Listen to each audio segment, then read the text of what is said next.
All right, this is Openstax U.S. History, Chapter 8, Section 4, The United States Goes Back to War. So back to war with who? Well, this is the War of 1812. It is the United States versus, once again, Great Britain, sometimes referred to as the American Revolution Part 2. So a lot of the tension between the United States and Great Britain had been in a lot of ways unresolved from the American Revolutionary War period. However, there were also a lot of new factors here. Recall that for much of the early history of the United States, it was Federalist rule. But now with Thomas Jefferson, it was rule under the Democratic Republicans. And in the case of foreign affairs, especially the French Revolutionary Wars, it was the Federalists who had favored Britain, and it was the Democratic Republicans who had favored France. And now with Thomas Jefferson in office, it meant that the relationship between Britain and the United States would now be damaged. Again, the Napoleonic Wars, we might just say this is the war between Britain and France. And so one of these issues that went unresolved from the Revolutionary era and also went unresolved from the Jay Treaty, which was a treaty between the United States and Great Britain, was this issue of impressment, or American sailors being impressed. We mentioned this last section, but let's just review. U.S. sailors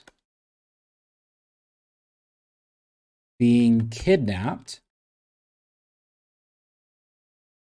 by the British, we'll just say by the British military. Effectively, the way, or we'll say Navy, effectively the way that impressment worked was that a British ship would pull over an American merchant ship, kind of like the way that you get pulled over by the cops on the freeway, but you get pulled over, in the ocean or in port. And the British would claim that members of that American ship were runaways from the British military, capture them, kidnap them, and force them to serve in the British Army. This was a way for Great Britain to ignore American neutrality. But the truth was that the United States really wasn't in too much of a position to do anything about it. However, one particular instance of impressment in which Americans were killed sparked outrage in the United States. The Chesapeake, so this was an incident of impressment.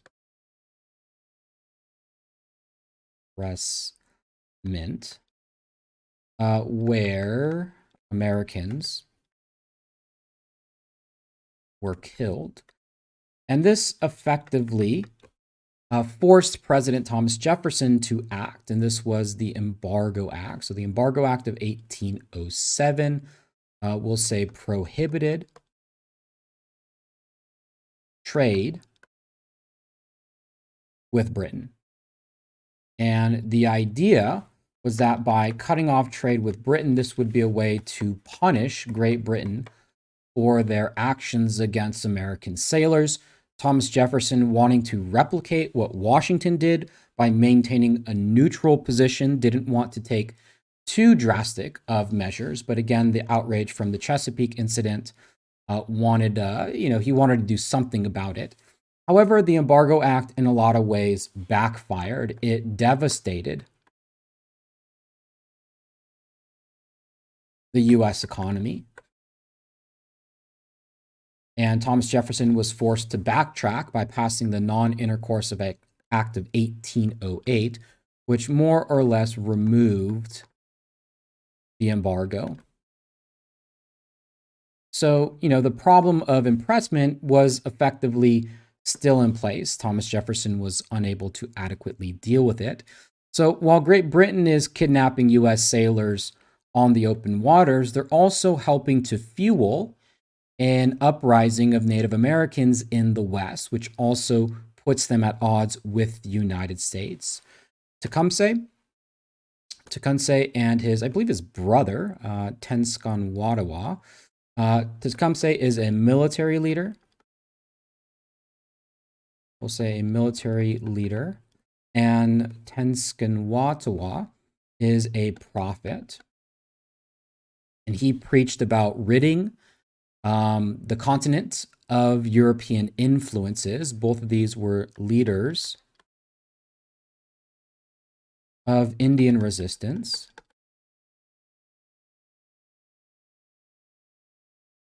to U.S. settlement.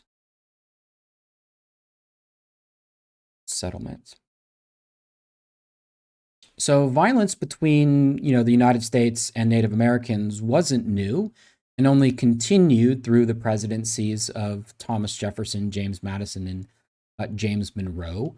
One slight change was that under the presidency of Thomas Jefferson, following the purchase of the Louisiana Territory, there was a policy of sort of assimilation. If Native Americans sort of left behind all of their cultural, social, and political institutions and assimilated into American society, that was an option. However, there was a lot more hostility towards those who didn't, who were not willing to part with a culture and society of the past. So, in some ways, tensions heightened as a result of the Louisiana Purchase, now that there was more Native Americans living in U.S. territory. But where this is tied to Great Britain is that with these Western uprisings by people like Tecumseh, Great Britain supported them, namely by selling weapons. We'll just say to Tecumseh, who again led an uprising, a revolt, a number of attacks against military settlements, against U.S. settlements. William Henry Harrison was a U.S. general. See him pictured right here, who fought the Indians in the West. And at the Battle of Tippecanoe, which William Henry Harrison became somewhat of a war hero for winning, the U.S. won a victory.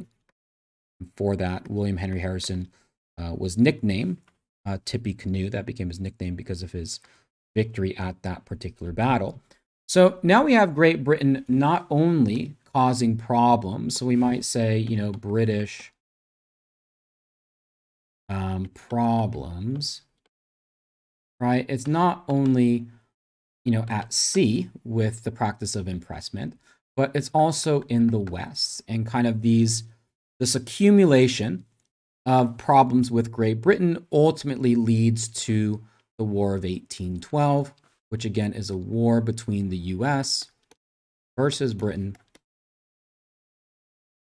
fought roughly from 1812 to about 1815 is roughly the years that it happens, maybe 1816, something like that. Those that called for war against Great Britain were known as the War Hawks. So War Hawks are people who wanted war. At this time, the president was James Madison, the second in the Virginia dynasty, people who wanted war with Britain.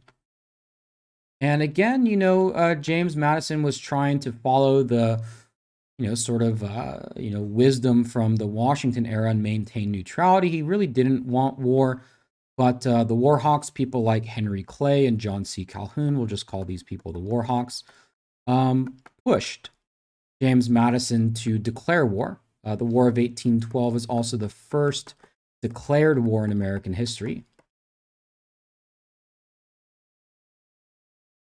Of course, there was violence in the West between Indians and the United States, but this was the first officially declared war in U.S. history.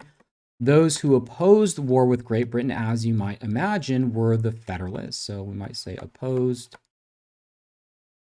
war Britain. Again, when it came to the French Revolutionary Wars, we should know this by now, the Federalists tended to side with the British. It kind of puts the Federalists in an odd position because now they're essentially favoring the country that the United States is at war with. Kind of a tricky situation to be in. Now, in a lot of ways, the war didn't really go very well for the United States at first. They did have some success in the West. Tecumseh, the leader of Native American resistance in the West, was killed during the course of the war. However, when Napoleon surrendered in Europe, that allowed Great Britain to focus much more so on fighting the U.S. So Napoleon's surrender, we might say, allowed Britain to attack the US, which they did. They sent troops to Washington, D.C. They burned down the White House. This image is depicting that. It's essentially showing, you can kind of barely, you can't really see it all that well, but you can see in this image the black residue in the windows, and that's supposed to be the remnants of the fire that was in the White House. James Madison and his wife had to evacuate to evade the British. The British then attacked Baltimore, which they were halted at. The Battle of Baltimore was an American victory, and it was at the Battle of Baltimore that Francis Scott Key wrote the Star-Spangled Banner, which became the lyrics to the national anthem. It didn't become the lyrics into the national anthem until later, 1930s. You might just say author of Star-Spangled Banner. And if you listen to the the lyrics of the Star-Spangled Banner, it describes a battlefield and the flag still being there after the battle was over. And that was Francis Scott Key describing the Battle of Baltimore. Kind of just a fun fact. One of the things that comes out of the War of 1812 is the lyrics to the national anthem. After that, the British more or less didn't, take any sort of further action. For the most part, we can call the War of 1812 a stalemate in many senses. The Treaty of Ghent ended the War of 1812. Both sides claimed victory. Not really a lot changed in terms of borders. So, for example, the border between Canada and the US, Canada, which was Great Britain's closest possession, didn't change as a result. But there were some important consequences that came out of the War of 1812. One was that it spurred on the era of good feelings. Era of good feelings. This was a time period of pretty much no political infighting. It was a time period of one-party rule, and that party was the Democratic Republican Party. And that was as a consequence of what occurred at the Hartford Convention. So the Hartford Convention, named after Hartford, Connecticut, was a convention or meeting of Federalists. So we might say of the Hartford Convention, this was a meeting of Federalists who opposed the war.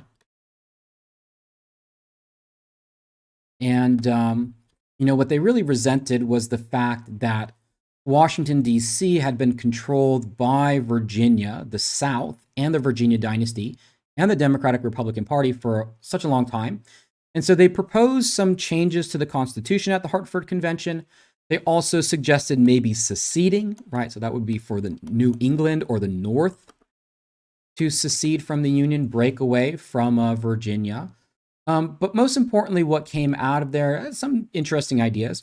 But, their opposition to the war, in short, made the Federalists look like traitors.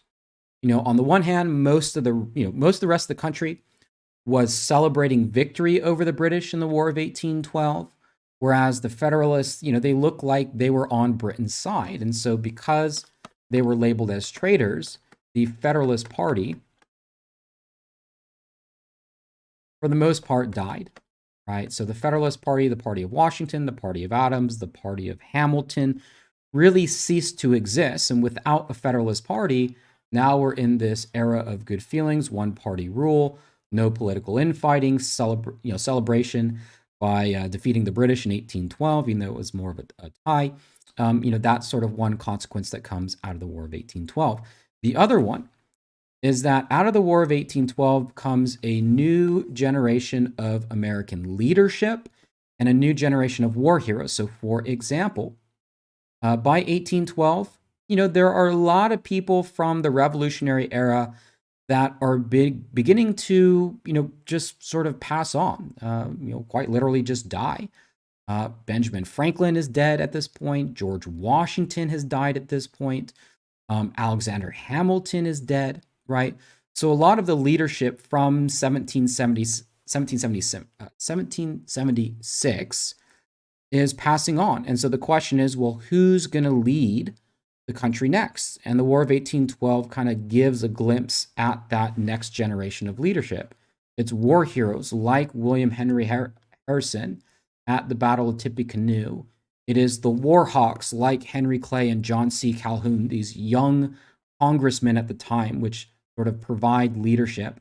And maybe most importantly, it's war heroes like Andrew Jackson. And it was at the Battle of New Orleans that Andrew Jackson was transformed into a national hero. So the Battle of New Orleans, this was a battle in which Andrew Jackson led U.S. forces to victory over the British. Interestingly enough, this battle happened after peace was already established, but because communications were so slow in those days, news that the war had ended had not gotten to New Orleans. And when the British attacked, Andrew Jackson and his men killed 2,000 of them. And instantly, it turned Andrew Jackson into a war hero and national figure.